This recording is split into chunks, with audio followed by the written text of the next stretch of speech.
السلام علیکم ورحمۃ اللہ۔ ہم سید ابوالعلا مودودی رحمۃ اللہ علیہ کی کتاب پردہ جو 1938 میں لکھی گئی تھی اس کو اسٹڈی کر رہے ہیں، اور کل ہم نے ایک بڑا انٹرسٹنگ ٹاپک اس میں سمجھا کہ یورپ کے اندر 18 سینچری میں شخصی آزادی یعنی انڈیویجولزم کی ایک تحریک جنم لیتی ہے جو دراصل مسیحی مذہب کے خلاف تحریک تھی، اور اس تحریک نے 20ویں صدی میں ایک انتہا اختیار کر لی کہ فرد کو اس حد تک آزادی دے دی کہ فرد کا جو جی چاہتا ہے وہ کرے، اور جس چیز کو اس کی خواہش یا دلی خواہش نہیں ہے اس کو وہ نہ کرے۔ یہ انتہا پسندانہ نظریہ مرد اور عورتوں کے ریلیشن شپ کو بھی متاثر کرتا ہے۔ اس سلسلے میں فرینچ سوسائٹی اور اس نظریے کے مطابق کون سے نتائج اس وقت تک ان میں ظاہر ہو چکے تھے، ان کو ان ڈیٹیل ڈیپلی سیدی مودودی نے تحریر کیا ہے۔ اس وقت تو شاید ایک عام ذہن ان چیزوں کو نہیں سمجھ سکتا تھا، لیکن آج جب کہ جتنے بھی سوشل سورسز ہیں یا دنیا ایک گلوبل ولیج بن چکی ہے، تو آج تو ایک دوسرے کی سوسائٹی کو اسٹڈی کرنا کوئی اتنا مشکل نہیں ہے۔ تو امریکن پوری سوسائٹی، اس کا کلچر، یا پھر یورپ کی پوری سوسائٹیز کو اگر ہم دیکھیں تو یہ نتائج وہاں کھل کر سامنے آ چکے ہیں۔ یہی وہ وقت تھا جب ہمارے یہاں سب کانٹیننٹ کے اندر انگریز کو حکومت کرتے ایک طویل عرصہ ہو گیا، مسلمان ذہنی طور پر ان کے آگے سرنڈر کر چکے تھے، انگریزوں کی تہذیب اور اس کے اثرات مسلمانوں کو بری طرح سے محکوم کر چکے تھے۔ تو ہمارے اندر ہی ایک پروگریسو طبقہ جو اپنے آپ کو بہت لبرل اینڈ ایڈوانس کہتا ہے، اس نے یہ خواہش کی کہ کاش، یہ سیدی مودودی کا انالیسز ہے کہ انہوں نے خواہش کی کہ کاش ہماری عورتیں بھی مغربی عورتوں کا سا راستہ اختیار کریں۔ اور یہی وہ وقت تھا جب انہی لوگوں نے یہاں پر عورتوں کی آزادی کی تحریک کو متعارف کروایا۔ یہ عورتوں کی آزادی کی تحریک کا بیک گراؤنڈ ہے جو یہاں ہم اچھی طرح سے اسٹڈی کر سکتے ہیں، اور ان کو سیم وہی نعرے کہ جی عورتوں کو ملکیت کا حق، وراثت کا حق، تعلیم کا حق، صحت کا حق ملنا چاہیے، ان کا سٹیٹس، ان کا جو سوسائٹی میں ان کا مقام ہے وہ بالکل مردوں کے برابر ہونا چاہیے، بالکل سیم اور ایز اٹ از وہی نعرے یہاں کی مسلمان عورتوں کو بھی دے دیے گئے۔ اور اسی وقت یہ جو چہرے کے پردے کی بحث یہاں پر، یعنی کہ یہ انہوں نے تاریخی طور پر یہ ثابت کیا کہ اس سے پہلے برِ صغیر کے اندر تو کسی قسم کی کوئی بحث کبھی تھی ہی نہیں کہ چہرہ کور ہونا چاہیے کہ نہیں، اور یہ بحث، لیکن یہی وہ وقت تھا کہ جب یورپ نے چہرے کے پردے کو نفرت کی نگاہ سے دیکھا، اور یہاں پر پھر اس نفرت کو عام کر دیا گیا۔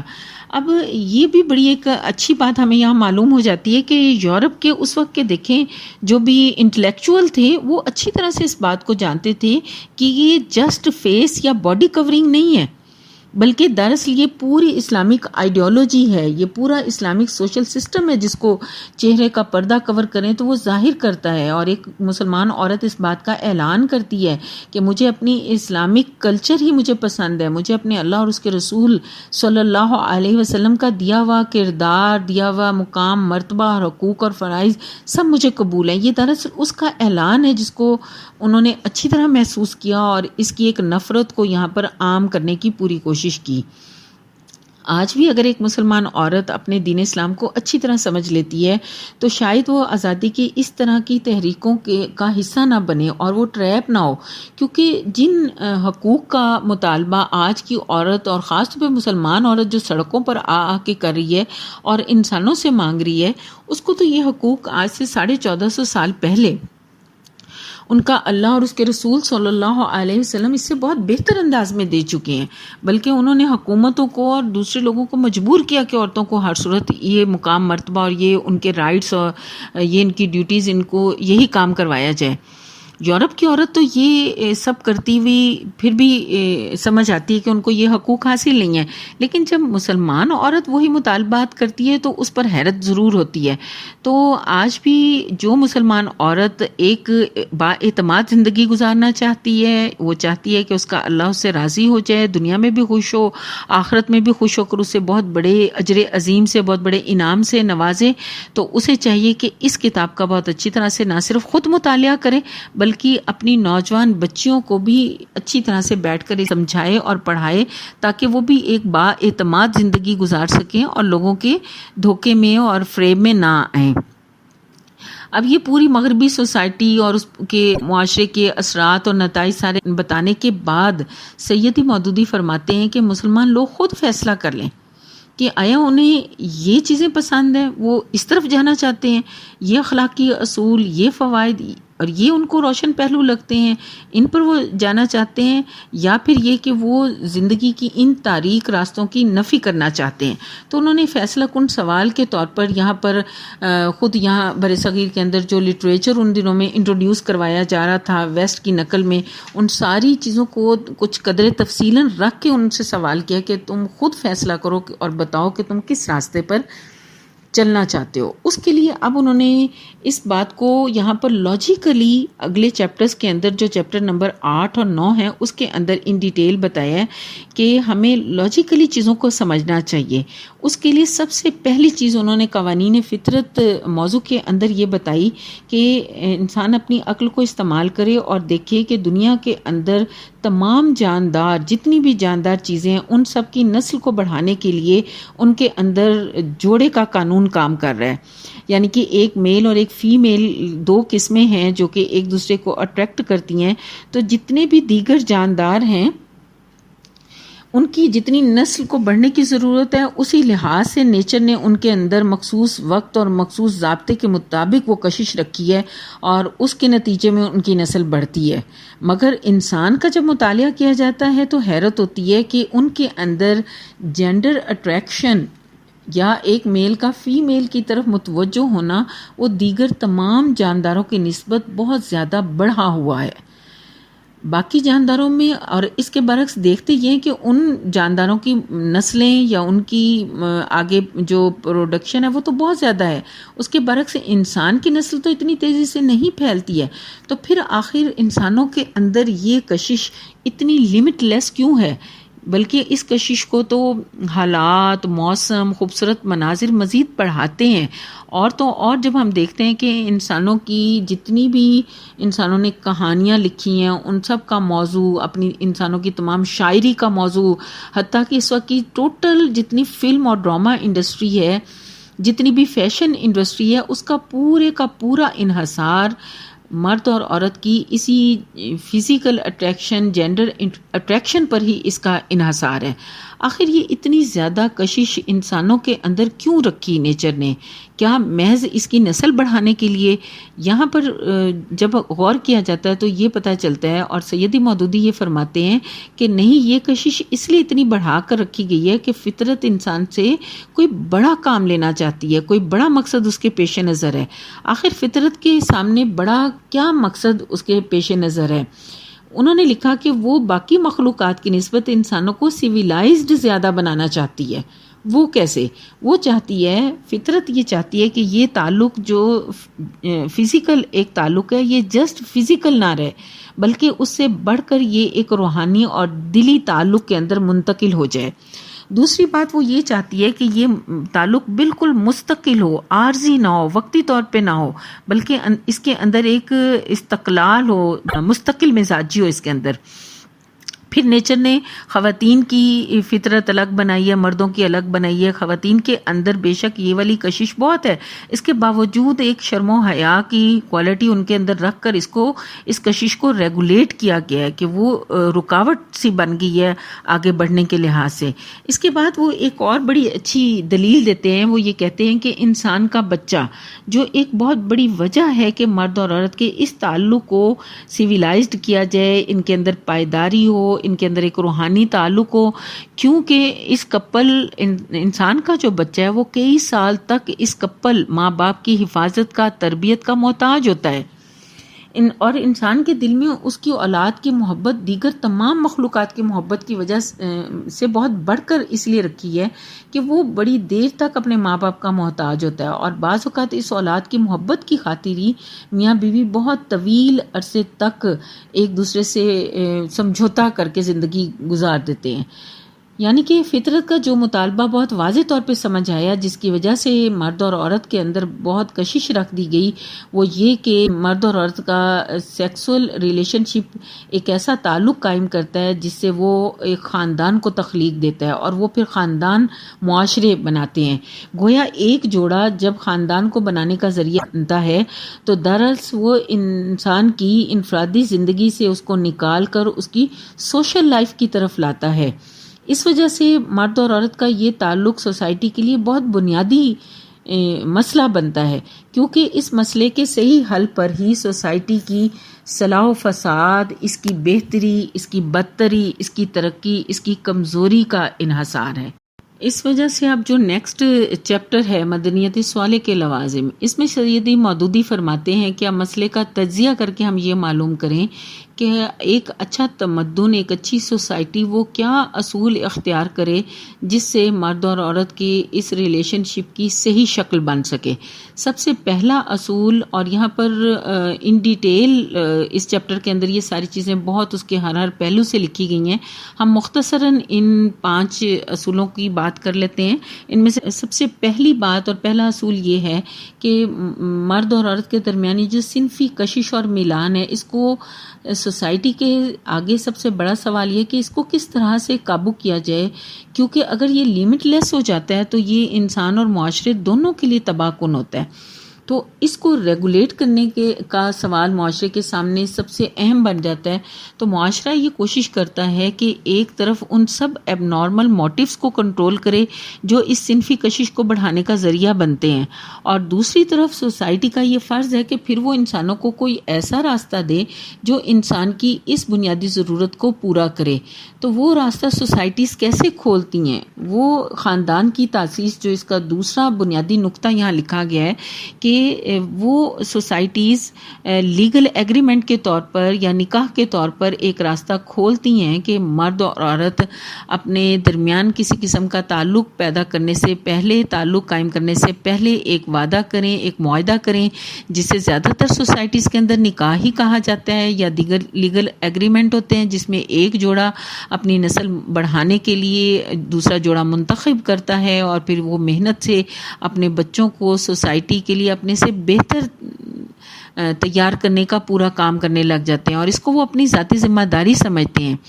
خاندان کو جب بنایا جاتا ہے تو پھر خاندان کی تاسیس کے اندر اب یہ ان ڈیٹیل اس کے پورے پہلوؤں کو ڈسکس کیا گیا ہے، اور اگر اس ٹاپک کو یہاں پر آپ سمجھ لیں اچھی طرح، تو یہ جو ہم رشتے ناطے طے کرتے ہوئے نہ لڑکے کے سامنے کوئی کلیئر سی پکچر ہوتی ہے اور نہ اس کے پیرنٹس کے سامنے ہوتی ہے، اگر ہم اس ٹاپک کو یہاں پڑھ لیں تو ہمیں سمجھ آ جائے کہ ہر ایک اپنا سپاؤس، اپنا جوڑا جب منتخب کرے تو اس کے سامنے جیسی وہ اپنا خاندان اور نسل کو آگے بڑھانا چاہتا ہے ویسے ہی وہ اپنے جوڑے کا انتخاب کرے گا، خواہ وہ مرد ہو یا عورت، یا مرد اور عورت کے والدین ہوں۔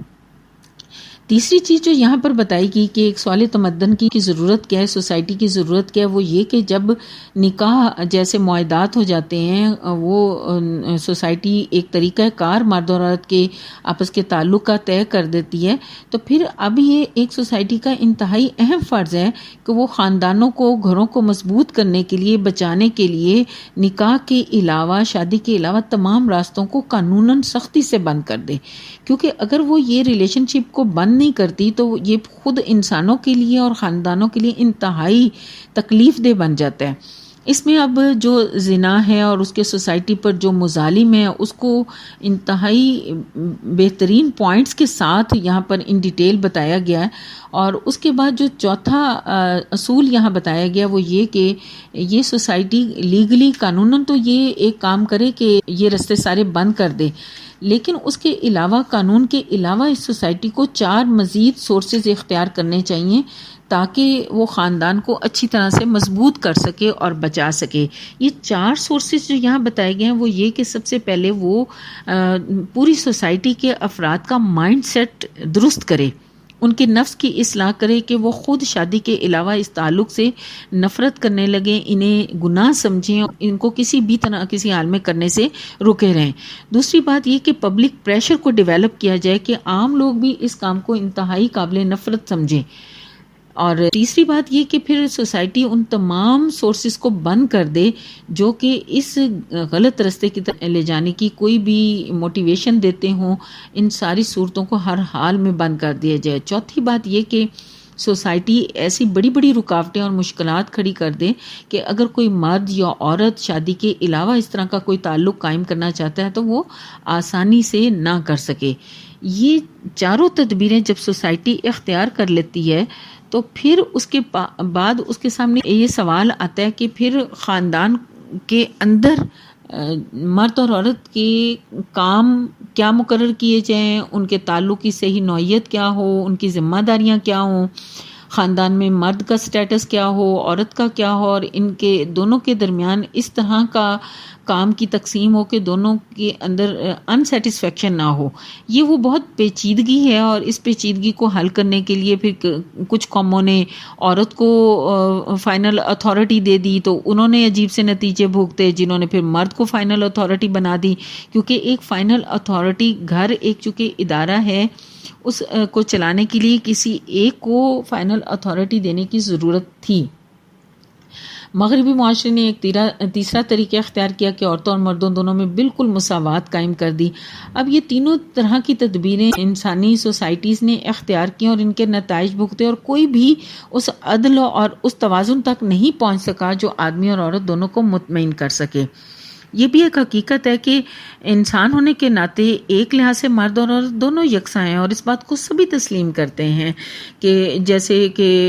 ان دونوں کی صلاحیتیں ہیں، دل، دماغ، عقل کی ضروریات ہیں، پھر یہ کہ معاشرے کے لیے دونوں بہت ضروری ہیں، دونوں کی تعلیم و تربیت ضروری ہے، اور ایسی تعلیم و تربیت کہ وہ معاشرے کی اچھی طرح سے خدمت کر سکیں. اس لحاظ سے تو آدمی اور عورتیں بالکل برابر ہیں، اور ان کا یہ حق ہے کہ ان کو برابری دی جائے. لیکن مساوات کا ایک دوسرا پہلو جس کو یہاں ڈسکس کیا گیا وہ یہ کہ مردوں اور عورتوں کا دائرہ عمل بھی ایک ہو، تو دونوں ایک ہی کام کریں، ایک ہی جیسے کام کریں، ایک ہی طرح ان پر ذمہ داریاں ہوں. تو ان کو یہاں پر سائنٹیفکلی سیدی مودودی نے بیان کیا کہ آج دنیا جو سائنس کی دنیا ہے، ٹیکنالوجی کی دنیا ہے، آج بایولوجیکلی بھی اور فزیکلی بھی یہ بات ثابت ہو چکی ہے کہ مرد اور عورت اپنی ظاہری شکل و صورت، اعضاء سے لے کر جسم کے ذرات تک میں ایک دوسرے سے بالکل مختلف ہے. عورتوں کی جو جسمانی گروتھ ہے ان کو اب یہاں سائنٹیفکلی ان ڈیٹیل بیان کر کے بتایا گیا کہ مرد اور عورت کا جب جسم ایک دوسرے سے مختلف ہے، ان کی ہارمونل چینجز ایک دوسرے سے مختلف ہیں، تو پھر یہ کیسے ہو سکتا ہے کہ نیچر نے جو ان کے اندر اتنا اختلاف رکھا ہے تو پھر ان سے کام لیا جائے، ایک ہی لیا جائے، یہ ممکن نہیں ہے.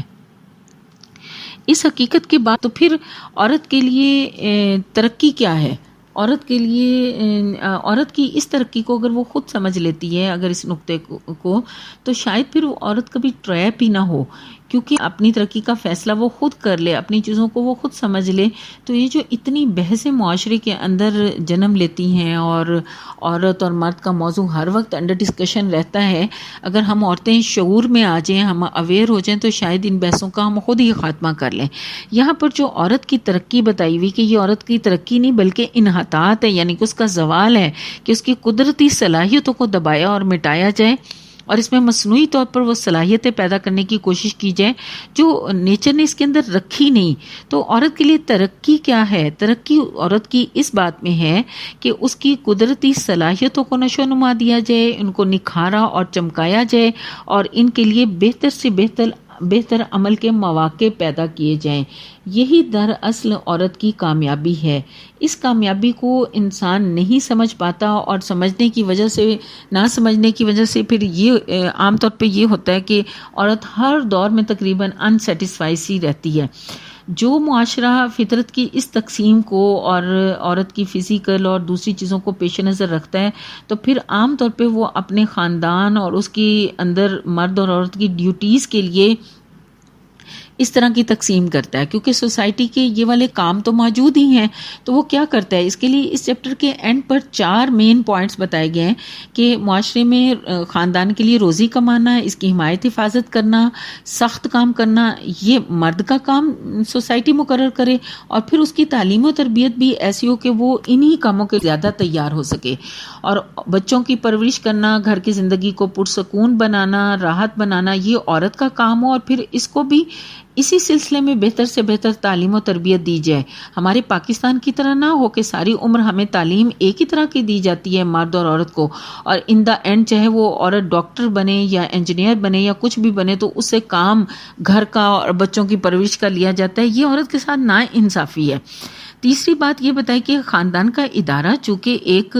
ادارہ ہے، ادارے کے ڈسپلن کو قائم کرنے کے لیے ضروری ہوتا ہے کہ کوئی ایک فرد کچھ ضروری اس پہ اختیار رکھے. تو کوئی ایسا فرد وہاں پر اختیار والا رکھنا چاہیے جس کی فزیکل کنڈیشن ہمیشہ مضبوط رہے اور وہ کوئی اپس اور ڈاؤن سے نہ گزرتا ہو. چوتھی بات یہاں پر یہ سوسائٹی کے لیے رکھی گئی کہ اس تقسیم اور ترتیب کو برقرار رکھنے کے لیے ضروری ہے کہ سوسائٹی پھر اپنے لیے کچھ تحفظات بنائے تاکہ بے عقل افراد اس رولز ریگولیشن کو تباہ نہ کریں اور تمدن کی ترقی کو نقصان نہ پہنچائے. اب انسان نے یہ ساری چیزیں سمجھنے کے باوجود یہ نہیں کہ انسان کو ان ساری حقائق کا پتہ نہیں ہے، وہ کافی حد تک ان حقیقتوں سے واقف ہے، لیکن وہی جو انسان کی کمزوری ہے کہ وہ معاملے کا ایک پہلو دیکھتا ہے اور اسی کی طرف کھینچا چلا جاتا ہے اور دوسرے پہلو کی طرف وہ اوجھل کر دیتا ہے، کب جذبات اس کے راستے میں حائل ہو جاتے ہیں، تو اپنے اس نامکمل علم اور جذبات کی وجہ سے وہ ابھی تک انتہاؤں کے درمیانی گردش کر رہا ہے اور کوئی صحیح فیصلے نہیں کر پا رہا. اس کے لیے یہاں پھر معاشرے کی بہت سی مثالیں دی گئیں جس گروہ نے اخلاقیات اور روحانی کے پہلو کی طرف جھکا تو اس نے مردوں اور عورتوں کے لیے کیا فیصلہ کیا، جنہوں نے پھر انسان کے فزیکل ریلیشن شپ کو اہمیت دی تو انہوں نے کس طرح سے مردوں اور عورتوں کے لیے فیصلے کیے. کچھ نے خاندان کی اہمیت کو محسوس کیا تو فرد کو پابندیوں میں جکڑ کر رکھ دیا، کچھ نے فرد کو آزادی دی تو اس نے پھر کس انتہائی آزادی کی طرف وہ لے گئے. تو یہ بے اعتدالی یہاں پر اچھی خاصی ڈیٹیل میں اگر ہم پڑھنا چاہیں تو بہت تفصیلاً ہمیں یہاں پہ معلوم ہو جاتی ہے. اور اس کے بعد ان سارے انتہاؤں کے درمیان اعتدال کہاں پر ہے جو انسانوں کی ضرورت ہے، وہ اعتدال سیدی مودودی فرماتے ہیں کہ ان ساری افراط و تفریط انتہاؤں کے درمیان ایک ہی توازن کا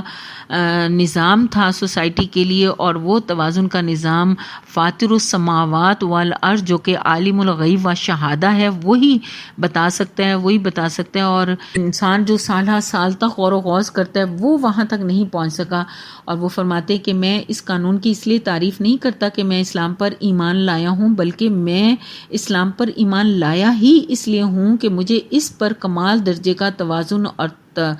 تناسب اور قوانین کے ساتھ اس کا تطابق نظر آتا ہے، جسے دیکھ کر میرا دل گواہی دیتا ہے کہ یقیناً اس قانون کا وہی بنانے والا ہے جو زمین و آسمان کا مالک ہے. یہ وہ بات ہے جو انشاءاللہ ہم کل پڑھیں گے.